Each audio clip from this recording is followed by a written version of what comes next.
আসসালামু আলাইকুম।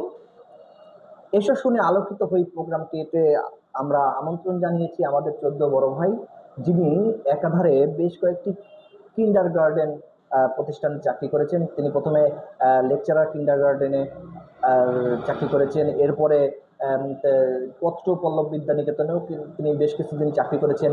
এরপরে তিনি সর্বর্ণ কচিকানন বিদ্যানিকেতনে কিন্তু কর্মরত রয়েছেন এখন। সর্বমিলে তার ক্যারিয়ার বয়স কিন্তু ৩২ বছর। আমরা ভাইয়ের যে এই এক্সপিরিয়েন্স, এই যে শিক্ষার্থী দের আলোকিত পথে তিনি আহ, উঠিয়ে দিয়েছেন, তার কাছ থেকে আমরা কিছু কথা জেনে নেব। ভাই, আপনার শারীরিক অবস্থা তো ভালো? জি, আমার শারীরিক অবস্থা ভালো। আচ্ছা ভাই, এই যে শিক্ষা জীবন এবং শিক্ষকতা জীবন, কোনটা বেশি ভালো লেগেছে আপনার? আমার শিক্ষা জীবনে ভালো লেগেছে। শিক্ষা জীবন কোনটাতে কোন হিসাবে ভালো লেগেছে? আমার শিক্ষা জীবনে পেশা হিসাবে টিচিং পেশাটাই আমার সবচেয়ে ভালো লেগেছে। ও, মানে এই যে শিক্ষকতা করেছেন এইটা বেশি ভালো লাগছে। জি, ভাই, একজন শিক্ষার্থী ভালো শিক্ষা গ্রহণ করে কত দূর পর্যন্ত যেতে পারবে বলে মনে করেন? ভালো শিক্ষা গ্রহণ করে এটা যেতে পারবে, অনেক দূর যেতে পারবে। সে পরবর্তীতে কি কি, তার যদি ভালো মেধা থাকে, সে হুম। যদি চায়, তাহলে কি কি হতে পারে বলে মনে করেন? ওর ও চাইলে সব কিছু হতে পারবে, মেডিকেল ইঞ্জিনিয়ার, ঠিক আছে, ভার্সিটির প্রফেসর, ঠিক আছে, হতে পারবে। ভাই, একজন শিক্ষার্থী সামাজিক শিক্ষা কোথা থেকে গ্রহণ করবে, সেটা কিভাবে গ্রহণ করতে করবে? সামাজিক শিক্ষাটা মূলত আমাদের সমাজ থেকে গ্রহণ করতে হবে, ঠিক আছে। আমাদের সমাজের হালচাল দেখতে হবে, তারপরেই তো এখান থেকে তো শুরু করতে হবে আমাদের। একজন শিক্ষার্থীকে মেধাবী করে তুলতে তার পরিবার কিভাবে সাহায্য করবে বলে মনে করেন? আগের যুগ আর এখনকার যুগের পার্থক্য আছে। এখন একটা শিক্ষার্থীকে মেধাবী করে তুলতে হলে পরিবারকে তার পিছনে ওতপ্রোতভাবে জড়িত থাকতে হয়, তাছাড়া সম্ভব নয়। কারণ বর্তমানের যে অবস্থা, এই অবস্থায় একটা শিক্ষার্থীকে যদি একা একাই ছেড়ে দেওয়া হয়, তাহলে কোনোদিনও ঠিক মতো মানুষ হবে না। তাহলে তার পরিবারের ভূমিকাটা। পরিবারের ভূমিকা, ওকে সর্বসময় কাছাকাছি রাখতে হবে, আপাতত কলেজ পর্যন্ত। আহ, ভাই, একজন প্রকৃত শিক্ষার্থীর কোন কাজগুলো অথবা খেলাধুলা তার জন্য গুরুত্বপূর্ণ বলে মনে করেন? খেলাধুলা বলতে, খেলাধুলা যার যেটা পছন্দ সেই খেলাধুলাই তাকে করতে হবে, তাছাড়া কি খেলাধুলা করবে? এই যে এই যে পড়াশোনার পাশাপাশি তার কো অ্যাক্টিভিটিস, হুম। সহপাঠী, এই হিসাবে খেলাধুলা হোক, তার কিছু হ্যাবিট থাকতে পারে, ভালো যেগুলো আছে, হুম। এগুলো থাকাটা কতটুকু গুরুত্বপূর্ণ বলে মনে করেন?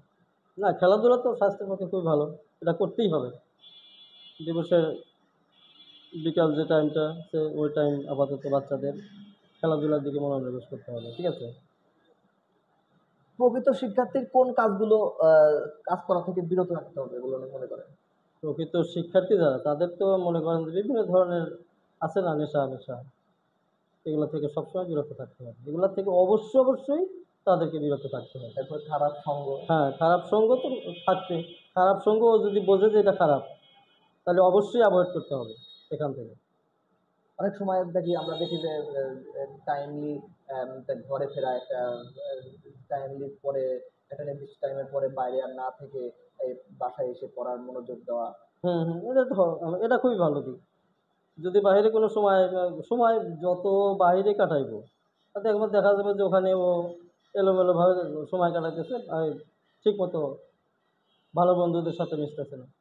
অতএব ওখান থেকে ওই সময়টা ওই জিনিসটা পার হয়ে চলে আসতে হবে, অনেক চলে সময় আসবে। সঙ্গ দোষে তার পরিবেশ, তার ওইটা নষ্ট, মেধাটা নষ্ট হয়ে যেতে পারে বলে। জি, জি, অবশ্যই নষ্ট হবে। রাইট। একজন শিক্ষার্থীর লক্ষ্য কি হওয়া উচিত বলে মনে করেন? একজন শিক্ষার্থীর লক্ষ্যটা তো মনে করেন যে ভালোভাবে ভালোভাবে লেখাপড়া করে, ভালোভাবে লেখাপড়া করে বড় হয়ে কোনো কিছু হওয়া, ঠিক আছে, দেশকে লিড দেওয়া, এই তো। শুনলেন তো। এসে শুনে আলোকিত হই প্রোগ্রামের আজকের যে আমাদের অতিথি, আহ, মোহাম্মদ আহ, আব্দুল হামিদ ভাই কিন্তু অনেক গুরুত্বপূর্ণ কিছু কথা বলেছেন। শিক্ষার্থীদের যে এই মেসেজগুলো যদি তারা একটু অবলম্বন করতে পারে, তাহলে কিন্তু তার সামনের উজ্জ্বল যে ভবিষ্যৎ, সেটা কিন্তু সে আহ, এগিয়ে নিতে পারবে বলে মনে করি। তো ভাই আমার আজকের প্রোগ্রামে এসে আসার জন্য অনেক ধন্যবাদ আপনাকে। আমি আপনাকে ধন্যবাদ। পাশাপাশি আপনার জন্য রইল শুভকামনা। আপনি যেভাবে এগিয়ে যাচ্ছেন, মেধা দিয়ে শিক্ষার্থীদের ভালো ভালো জায়গায় পৌঁছে দিচ্ছেন, আম, এর জন্য অসংখ্য ধন্যবাদ। জি। ধন্যবাদ ভাই। এসে শুনে আলোকিত হয়ে প্রোগ্রামটি নিয়মিত দেখতে ফেসবুকে ডিটি আমিরুল ইসলাম, পাশাপাশি টোটাল সেবা ইউটিউব চ্যানেলে তা দেখতে পারবেন। আশা করি দেখবেন। আর আমার ভাইয়ের জন্য দোয়া করবেন। তিনি যেন এভাবেই তার কর্মব্যস্ততা নিয়ে যতদিন বেঁচে আছেন থাকতে পারেন। ধন্যবাদ।